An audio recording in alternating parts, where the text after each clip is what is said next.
Welcome to the In the Core Show. If you are just joining us, Trump and Bibi Netanyahu are hosting a press conference to announce Trump's 21-point peace plan for peace between Israel and Palestine. So let's go ahead and join the stream and see how it goes.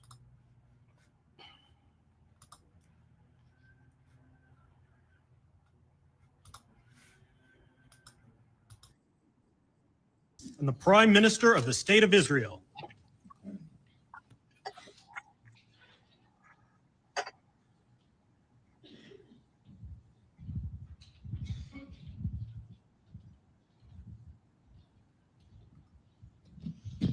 Thank you very much, everybody.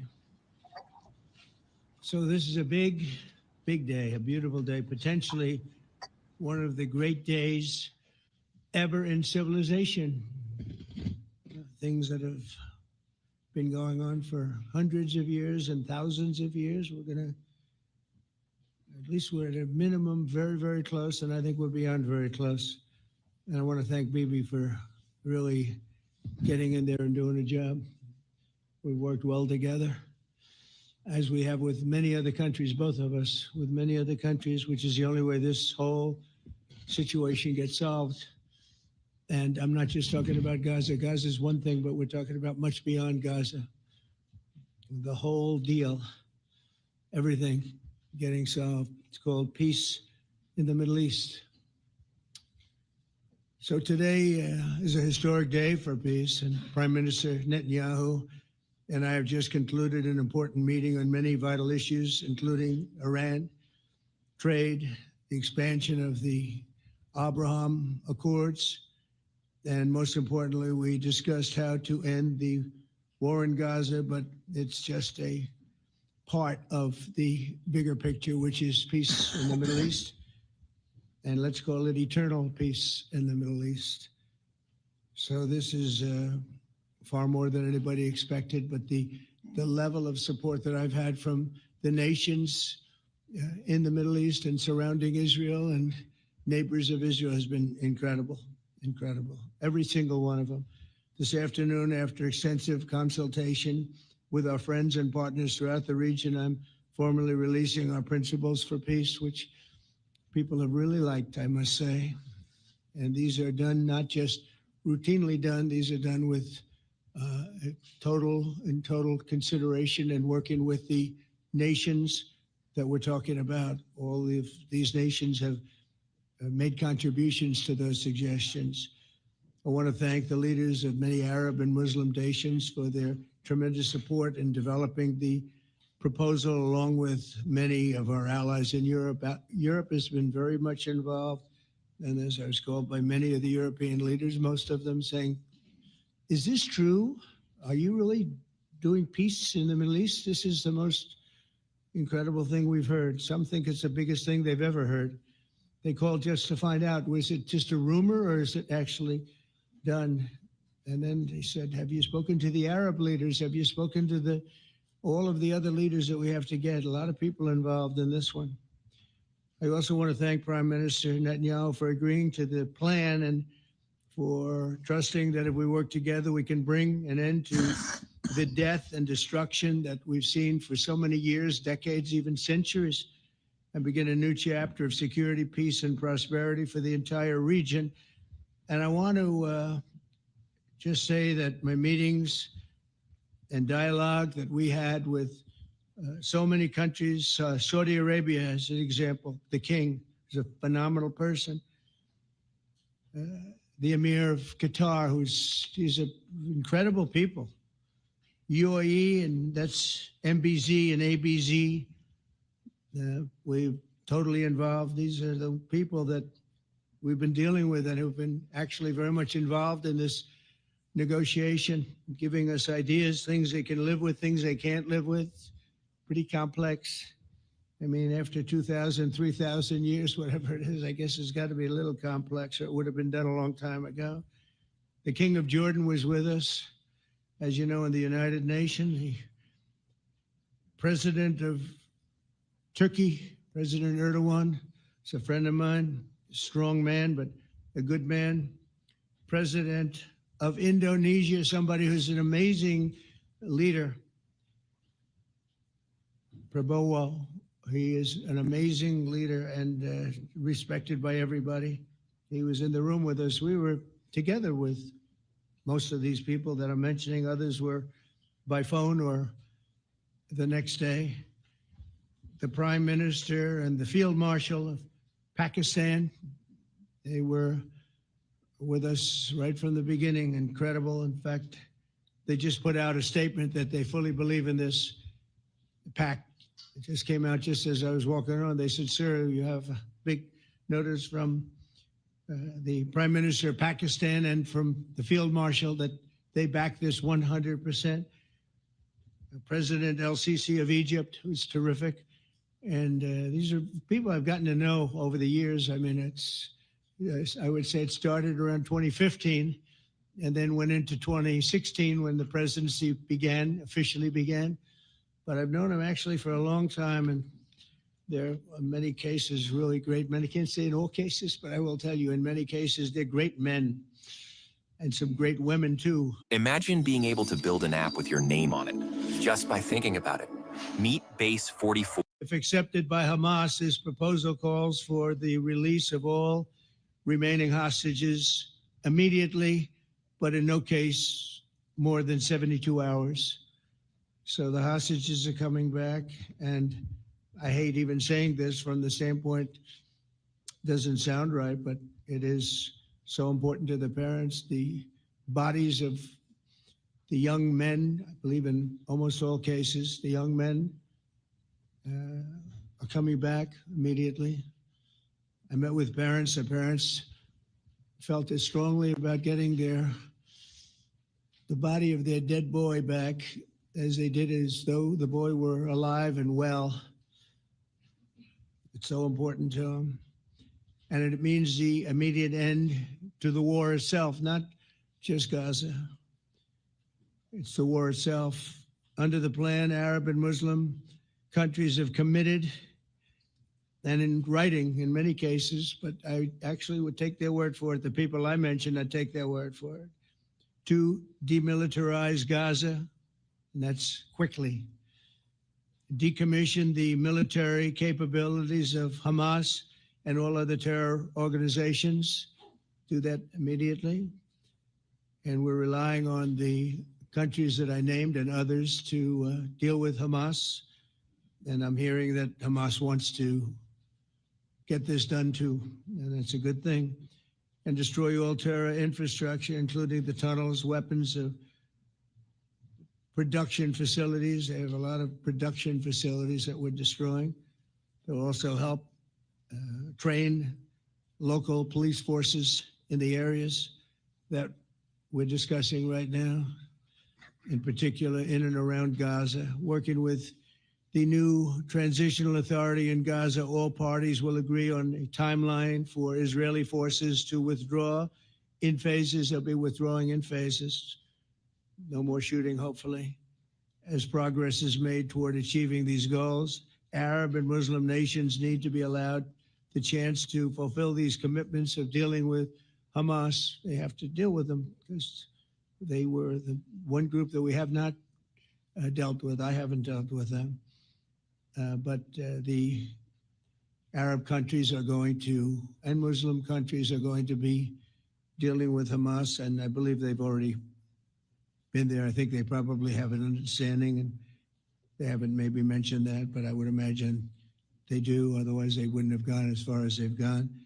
If they're unable to do so, then Israel would have the absolute right and actually our full backing, U.S. full backing. Marco's here. A lot of our leaders are here, our great Vice President, Susie Wiles, Steve Witkoff, Jared Kushner. They've been so involved in this process. I don't think anybody else could have done it or even come close, but it's we're right there. We're right there. First time in thousands of years, I think you can probably say, if you really look into it, if you study back, if you're a scholar, you would say thousands of years. Israel would have my full backing to finish the job of destroying the threat of Hamas, but I hope that we're going to have a deal for peace.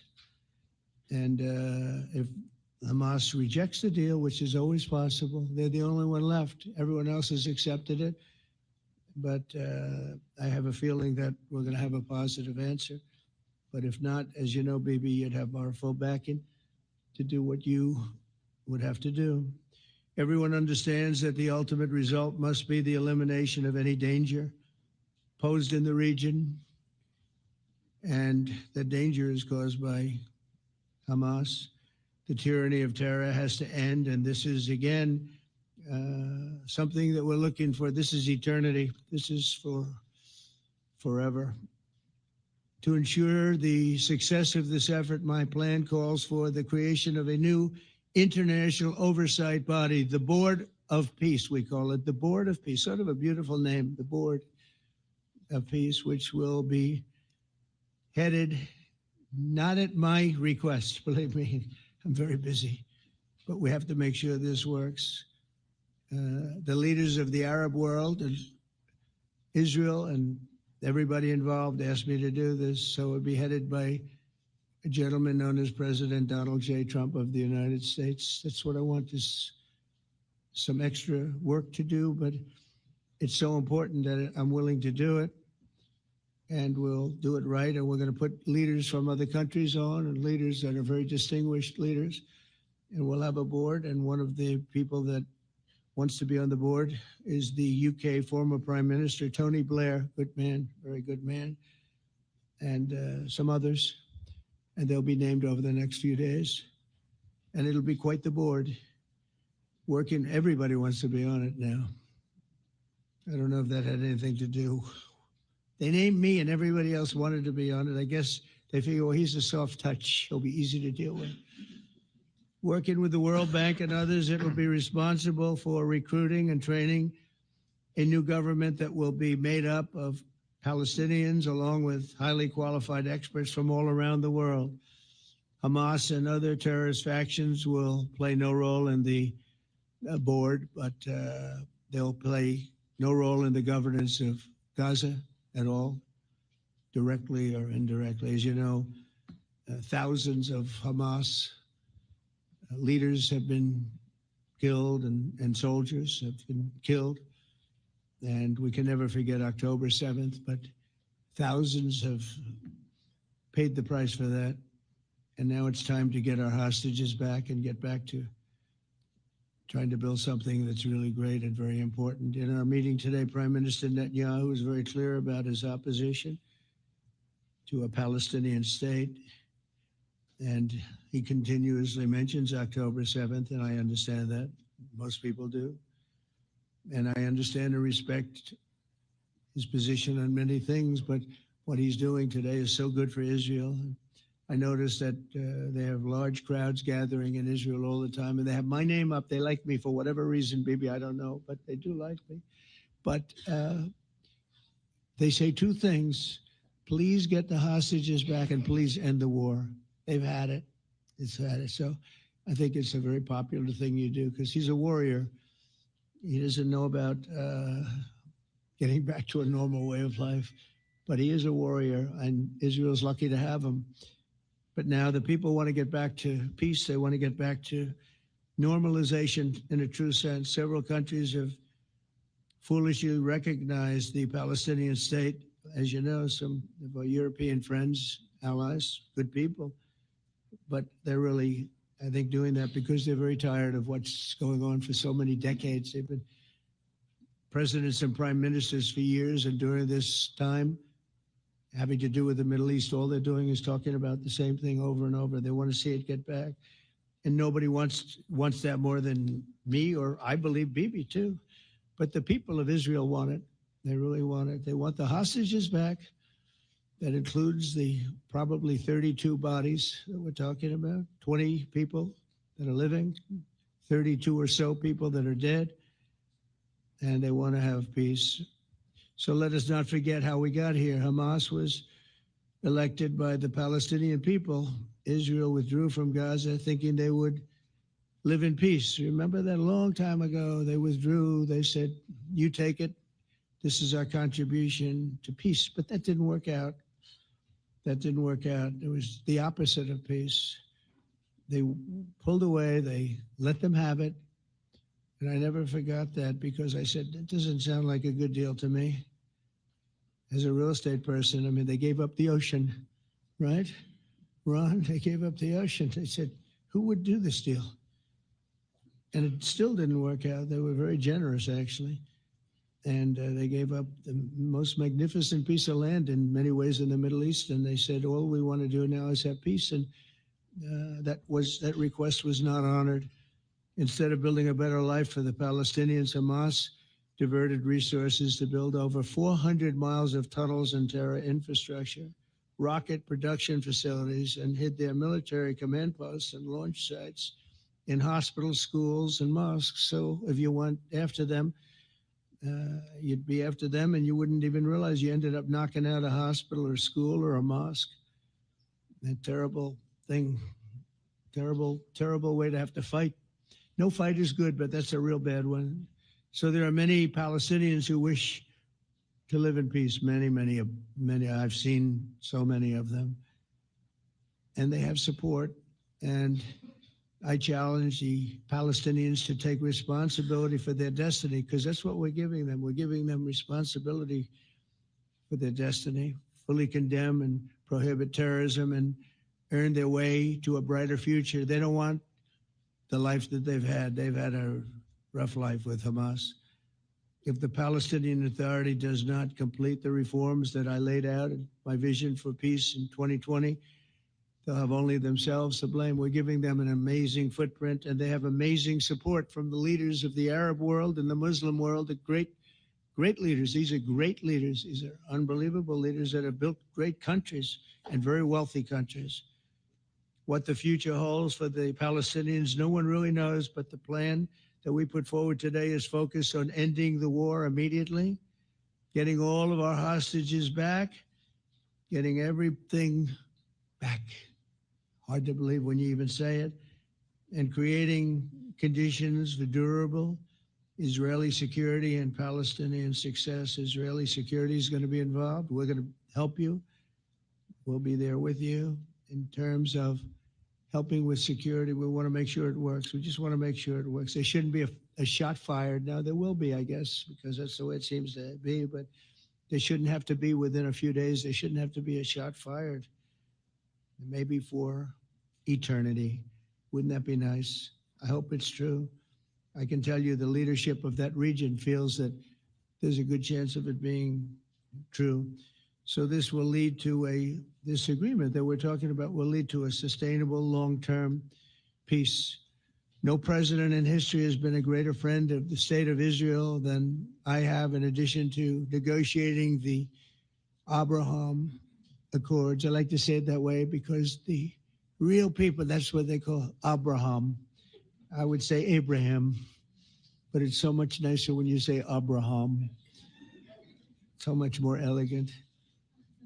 But the Abraham Accords are amazing. Jared, you did that along with your group of geniuses, and nobody thought that could be done. We have 4 countries, and Sleepy Joe Biden didn't do a thing. He didn't even know what the hell they were.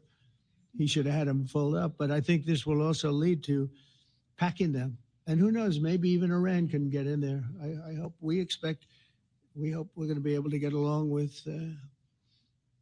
Iran. I think they're going to be open to it. I really believe that. But they could be a member. I long ago said, I'll bet you at some point Iran will be a member of the Accords. And little did I realize it was going to take this turn. That was some turn we did with the B-2s.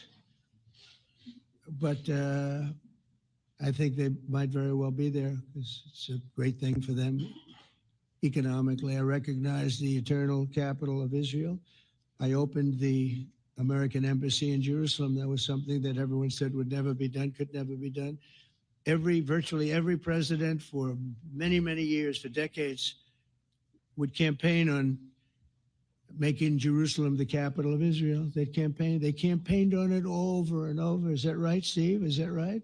Everyone, and when they got to it, and I understand why now, because it was so when I got to office, I campaigned on it too. I said, we're going to make it. And then I'd get calls from the leaders of various countries saying, please don't do it. Please don't do it. It'll end the whole world. Please don't do it. And finally, I just didn't say anything, and I did it. People were calling me before I did it because they heard I was going to do it. And leaders of countries were calling me. And I think it was on a Thursday that I did it. And they'd call me Monday, Tuesday, Wednesday, 3-4 times a day. And I said, tell them I'll call them back on Friday. And I announced it on Thursday. And I called them back, the biggest people in the world. And they said, you've done it. I said, done what? You've made the capital of Israel, Jerusalem. And we wanted to talk yet. I wish you called me a little sooner. Maybe I could have done something about it. So that was a lot easier than getting into an argument, because I knew what they were calling about. And you know what? It turned out to be amazing. Everybody thought it was going to lead to the end of the world, right? The end of the world, Ron. That's what they said. It didn't lead to anything. It just led to something that I promised, and something that was very, very popular for Jewish people and a lot of other people too.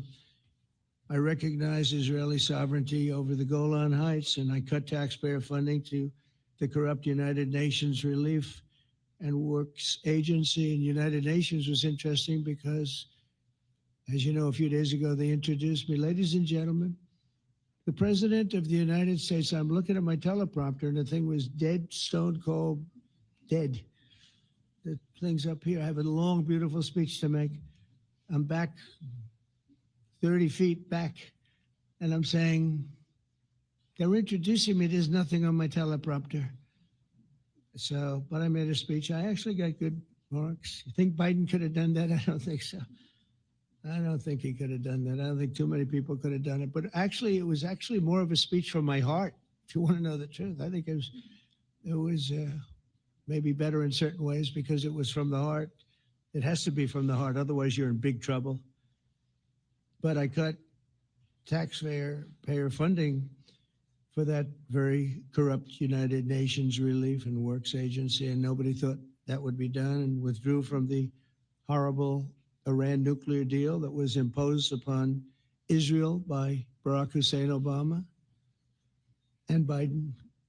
And I don't think Biden knew anything about it, though. I don't think he knows anything about it now, actually, if you ask him. You say, what is that? And we obliterated Iran's nuclear enrichment capacity, making it impossible for them to have a nuclear weapon, which they would have had probably in about 2 months from that. But I've never asked Israel to compromise its security, but we had big, strong talk. Nobody's been better to Israel. No president's been better to Israel than Donald Trump.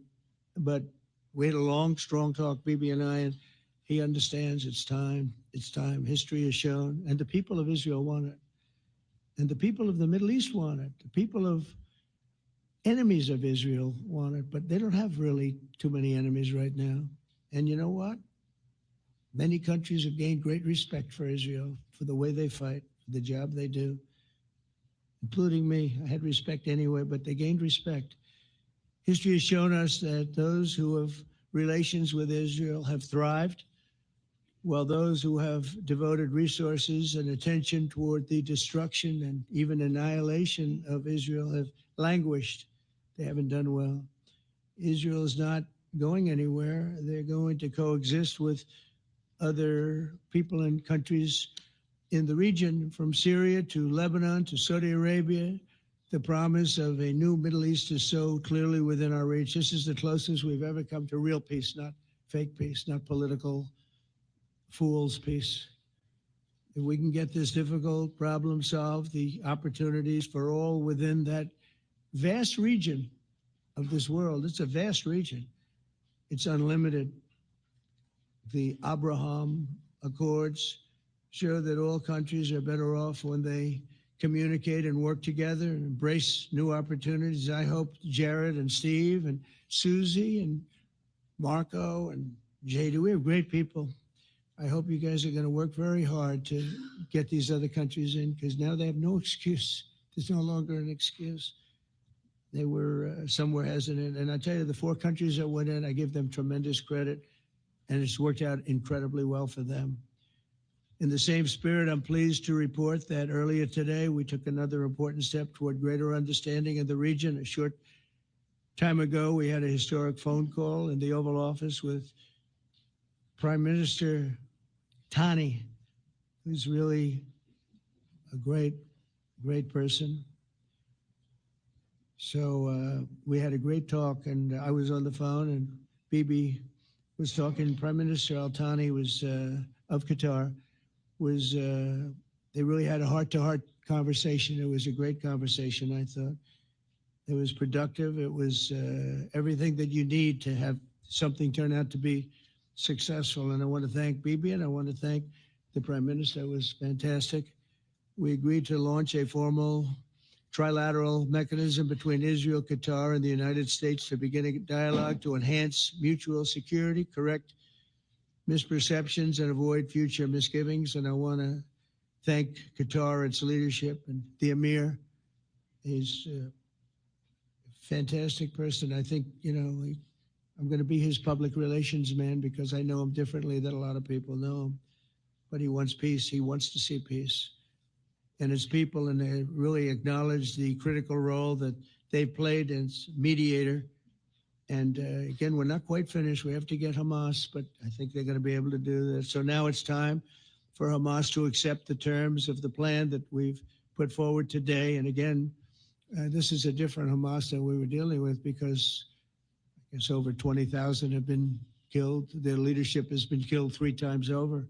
So you're really dealing with different people than we've been dealing with over the last 4 years, 5 years. Everyone has done their part and come to the table in good faith. Our Arab and Muslim partners are fully prepared to step up and fulfill their commitments for the benefit of the people of Gaza and the entire region. They're willing to step up and do a lot. They really are. There are a lot of good people involved. Everybody who wants to see an end to the violence and destruction should be united in calling for Hamas to accept the extremely fair proposal so that we can end the war and get us back our hostages right now and have everlasting peace.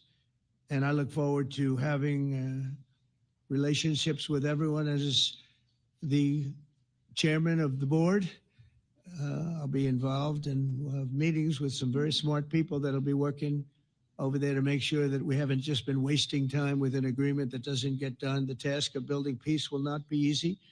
There are some of the hardest problems in the world to solve, and that's why it's been going on for so many centuries.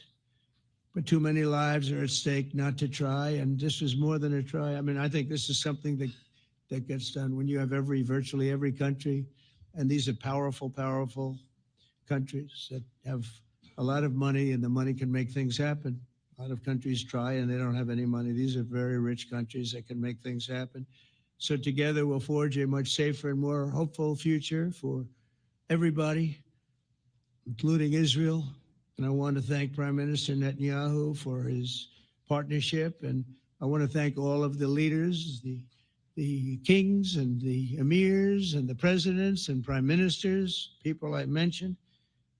And they've been absolutely fantastic to work with. And it's just happened very quickly. It's happened from a couple of weeks before I had a couple of meetings, but a couple of weeks before we went to the United Nations, and we had some incredible meetings. It all came to place. It all took place, and everybody wanted to be a part of it. I don't have anybody that's saying we don't want anything to do with it. It's just the opposite. And I'll tell you, a year ago, I don't think we would have had this kind of participation, Mr. VP, right? I don't think we would have had. It's been amazing. The participation was 100%. Everybody wants to be a part of it. And everybody, those very strong countries, everybody wants it to work. So, Bibi, congratulations on this. I think this will be your crowning achievement, frankly. If this all works out, we think it will. It's going to be your crowning achievement. And I want to thank you very much for being here. Thank you, please. Thank you. Thank you. Mr. President, first I want to thank you for graciously hosting me once again in the White House.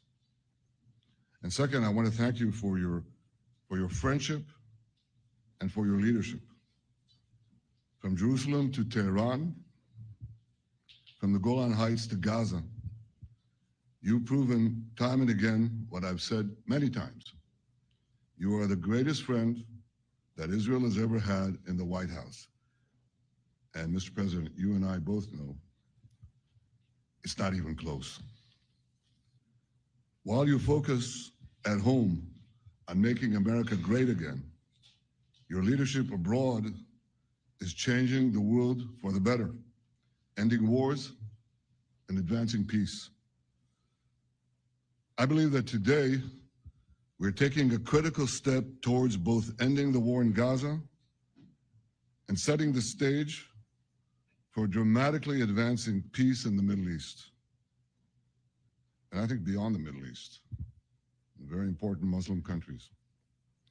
I support your plan to end the war in Gaza, which achieves our war aims. It will bring back to Israel all our hostages, dismantle Hamas's military capabilities, end its political rule, and ensure that Gaza never again poses a threat to Israel. We would not have achieved this turning point without the courage and sacrifice of our incredibly brave soldiers. They fight like lions to defend the people of Israel, and they serve on the front line in the war between civilization and barbarism. Mr. President, when our two countries stand shoulder to shoulder, we achieve the impossible. Just a few months ago, in Operation Rising Lion and Operation Midnight Hammer, we struck a decisive blow against Iran's nuclear and ballistic missile program. Your bold decision to send those B-2s made the region safer and the world safer. Now, under your leadership, we're taking the next step to win the war and expand the peace. Your plan is consistent with the 5 principles my government set for the end of the war and the day after Hamas. Everybody asks, what is your plan for the day after Hamas? Here's our plan. Pass it in the cabinet. All our hostages, both those who are alive and those who died, all of them will return home immediately. Hamas will be disarmed. Gaza will be demilitarized. Israel will retain security responsibility, including a security perimeter for the foreseeable future. And lastly, Gaza will have a peaceful civilian administration that is run neither by Hamas nor by the Palestinian Authority. If Hamas agrees to your plan, Mr. President, the first step will be a modest withdrawal, followed by the release of all our hostages within 72 hours. The next step will be the establishment of an international body charged with fully disarming Hamas and demilitarizing Gaza. I appreciate your willingness to lead the body, Mr. President. I really appreciate it because you have a lot of things to do, and this is important. And it reflects the confidence that this will give everyone, that things will be followed up on all the commitments made. The fact that you're taking this on, I think helps a lot to make sure that everything flows in the direction that we want. Now, if this international body succeeds, we will have permanently ended the war. Israel will conduct further withdrawals linked to the extent of disarmament and demilitarization, but will remain in the security perimeter for the foreseeable future. I think we should understand that we're giving everybody a chance to have this done peacefully, something that will achieve all our war objectives without any further bloodshed. But if Hamas rejects your plan, Mr. President, or if they supposedly accept it and then basically do everything to counter it, then Israel will finish the job by itself. This can be done the easy way, or it can be done the hard way. but it will be done. We prefer the easy way, but it has to be done. All these goals must be achieved because we didn't fight this horrible fight, sacrifice the finest of our young men to have Hamas stay in Gaza and threaten us again and again and again with these horrific massacres. Mr. President, I was encouraged by your clear statement at the UN against the recognition of a Palestinian state. That would be an outcome that, after October 7th, would reward terrorists, undermine security, and endanger Israel's very existence. As for the Palestinian Authority, I appreciate your firm position that the PA could have no role whatsoever in Gaza without undergoing a radical and genuine transformation. In your 2020 peace plan, which you mentioned just now, you made clear what that transformation requires. It's not lip service. It's not checking a box. It's a fundamental, genuine, and enduring transformation. And that means ending pay to slay, changing poisonous textbooks that teach hatred to Jews, to Palestinian children, stopping incitement in the media, ending lawfare against Israel at the ICC, the ICJ, recognizing the Jewish state, and many, many other reforms. It won't come as a surprise to you that the vast majority of Israelis have no faith that the PA Leopard will change its spots. But rather than wait for this miraculous transformation, your plan provides a practical and realistic path forward for Gaza in the coming years, in which Gaza will be administered neither by Hamas nor the Palestinian Authority, but by those committed to a genuine peace with Israel. I think this can be not only a new beginning for Gaza, I think it can be a new beginning for the entire region. Under your leadership, we can re-energize, I've got to contribute my own, we can re-energize the Abraham Accords. That's what it's called in the original Hebrew, Abraham. Abraham is fine, Abraham, however you want to call it. Under your leadership, Mr. President, we can re-energize the Abraham Accords that we forged 5 years ago. We can expand them to many more Arab and Muslim nations that choose moderation over extremism. I think there's an opportunity here.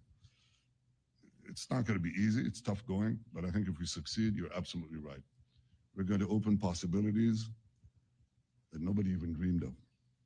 But I think we dream of them. As you've told me, Mr. President, and you've told the world many, many times, you said, remember October 7th. Remember October 7th. And we do. We will never forget the horrors of October 7th, and we will do whatever is necessary to make sure they don't happen again. Since October 7th, Israel's enemies have learned a hard truth. Those who attack us pay a heavy price, but those who partner with us advance progress and security for their peoples. President Trump just said it. It's also in the Bible. It says, those who will bless you will be blessed, and those who will curse you will be cursed. And that's actually what is happening. We want the blessings. I think we've done a lot in the past 2 years to end the curse. We're not finished, but we've done a lot. And we've done a lot together to end the curse. I want to thank your entire team for their efforts to get to this point. I especially want to thank Steve Witkoff and Jared Kushner for their indefatigable work to bring Israel and Arab states in the region closer together. I am deeply grateful to both of them for their work. We had a phone call today just to make it clear. I said to the Prime Minister of Qatar, Israel was targeting terrorists, wasn't targeting Qatar. And of course, we regretted the loss of the Qatari citizen, wasn't our target. And I very much appreciate President Trump's proposal to have a trilateral body, the United States, Israel, and Qatar, to work out respective grievances. There are quite a few.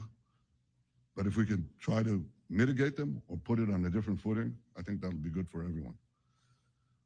Above all the people, the fine team, many helpers who've done this, I want to thank you, Mr. President. History has already shown that under your leadership, Israel and America can change the face of the Middle East. And today I'm hopeful that your plan to end the war in Gaza will do so again and do so soon. It will free our hostages, end Hamas's tyranny in Gaza, and enable a more secure and prosperous future for the peoples of our region. Thank you, Mr. President. May God bless America. May God bless Israel. May God bless the indispensable alliance between our countries. And may I add in Hebrew, G'mal Chatima Tova, may we all be inscribed in the book of life. Thank you. Thank you very much, Bibi. So I think while we wait for these documents to be signed and get everybody in line, I think it maybe is not really appropriate to take questions. I'm meeting with, as you know, a couple of Democrats in a little while about the country, about keeping our country open. They're going to have to do some things because their ideas are not very good ones. They're very bad for our country. So we'll see how that works out. But this is something that was really historic today. This was something that was amazing. I think, Bibi, I mean, depending on you, I think while we're waiting for signatures and waiting for approvals from a lot of different countries that are involved in this, we probably shouldn't take questions? Or would you like to take a question or two from perhaps a friendly Israeli reporter, if there's such a thing? That's a very, very tough proposition. But I would think, Mr. President, that I would go by your instinct that this is, we'll have enough time for questions. Let's settle the issue first, I think. Thank you very much, Andy. Thank you.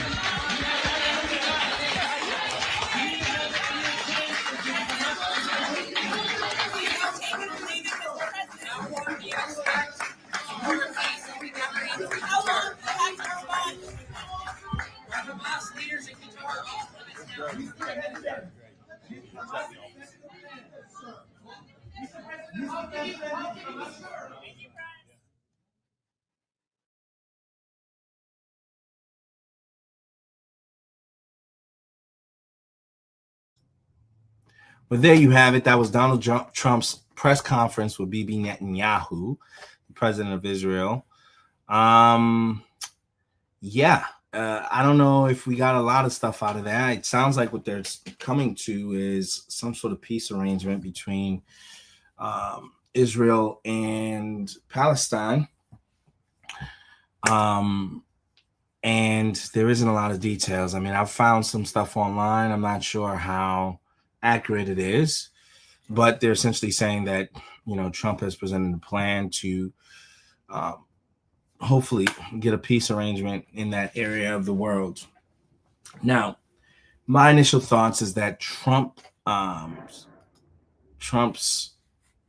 heart, I believe, is in the right place, and that he doesn't want a continued conflict.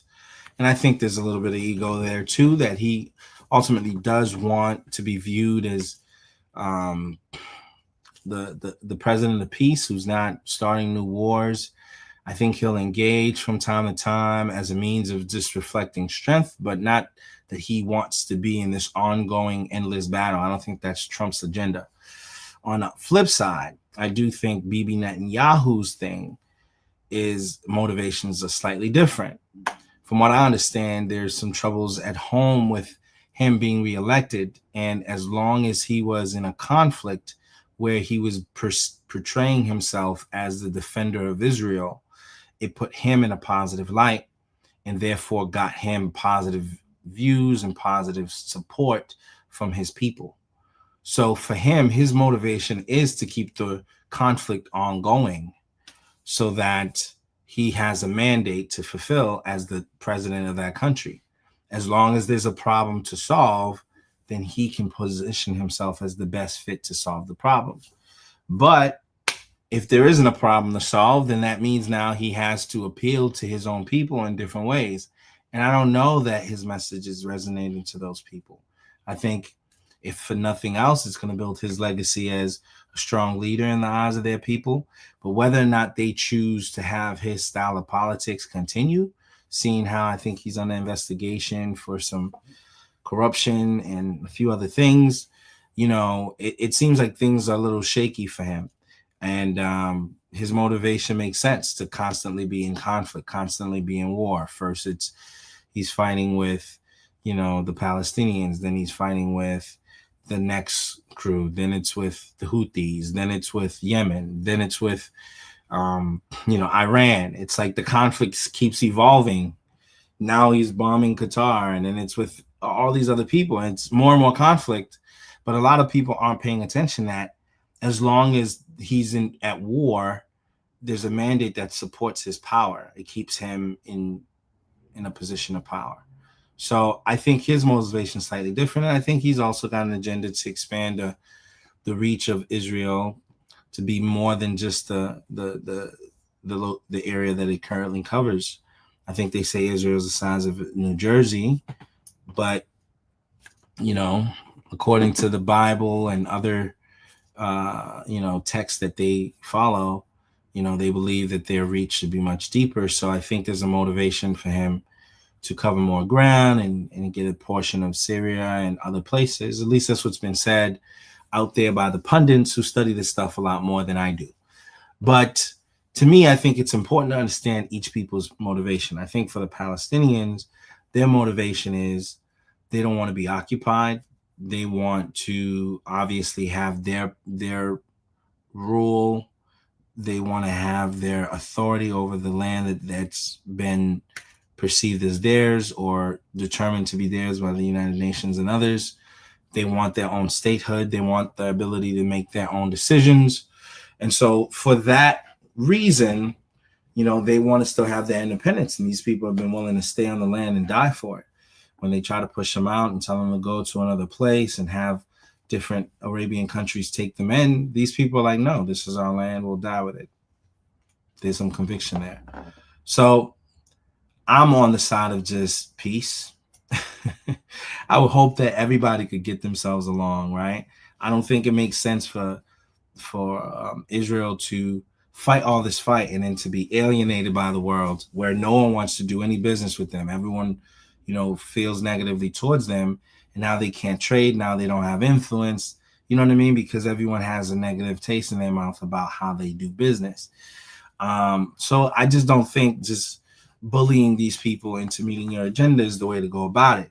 Now, I think there are ways to be diplomatic. There are ways to send a message that, hey, we're not to be bullied. We're not to be played with. And they've certainly done that. But at the same time, too, there is too much. Sometimes when a guy taps out, in a wrestling match, he's tapping out. That means you've won. But if you continue to choke the guy out, then they're starting to see like, oh, you're trying to kill the guy.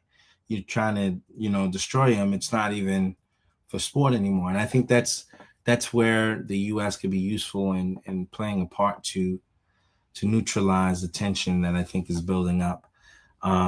Again, I'm a man of God. I believe in prayer. I believe that peace is the way to go. And hopefully these things can be, resolved amicably. There are some atrocities that's been done. I don't believe, it was right for anybody to storm Israel and take hostages. But at the same time, I do believe the reaction to that act was excessive, and to say the least. I do think that in a way we are being dragged into something that's much bigger and deeper. And what you could see from Donald, he's a businessman. He wants to do business. But some conflicts are much deeper than just business. When somebody's willing to die for something and it's got money, don't have nothing to do with it. Somebody's willing to blow themselves up for something. You have to approach those conversations a little different, because those people aren't trying to do business. They stand for something. There's some convictions they have, and they're willing to die behind it. So for some of those things, I don't know that the business approach always is the best. Sometimes you do have to understand where things come from, but it is a useful approach to kind of get everybody at the table, because I think once the conflict comes to an end, everyone wants to do business. So, because that's the only way you're relevant in the world, is if you're acknowledged, is if you're seen, is if you're willing, and other people are willing to transact with you. So, you have to manage it in a way that makes sense.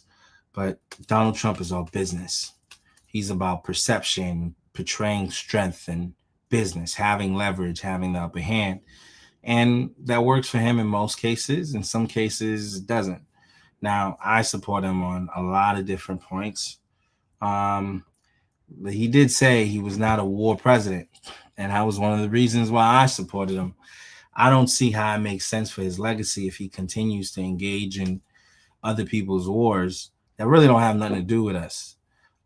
So to me, this is a good announcement if he's talking about pulling out and discontinuing the conflict and not funding it and supporting it and, continuing it, because it can only escalate to something far more. And you have other superpowers in the world who we don't necessarily want to take up arms and get engaged. You have the Russias, you have the Chinas, you have the Indias, you have all these other superpowers, the North Koreas, who are vying for their own relevance and significance. And if they start to side, with the side that we're not siding with, then it creates a lot more complicated things that has global implications for everyone, from the cost of things to the lives that are potentially at risk and all this other stuff. So to me, it's best you put out the fire sooner rather than later. That's my point of view. Now, again, I encourage people to just remain prayerful. The Bible says we are not of this world. We are, while we may reside in this world, we're not of it. We're from a higher place. So, we're just going to pray that God preserves and protects his people while we're here, and that these conflicts can be resolved without, a lot of casualties. At this point, I think there's been far too many casualties, and that everyone needs to take a deep breath and just relax. So hopefully this is a fruitful outcome. Hopefully this leads to some sort of resolution that creates peace for everybody. Obviously, like yourselves, I'll be watching to see how things play out. But I thank you guys for joining us for this coverage. For those of you who's not connected to the show, the Intercourse Show, I ask that you like and subscribe and stay connected, and also allow your voice to be heard. All right. You be well. God bless everyone.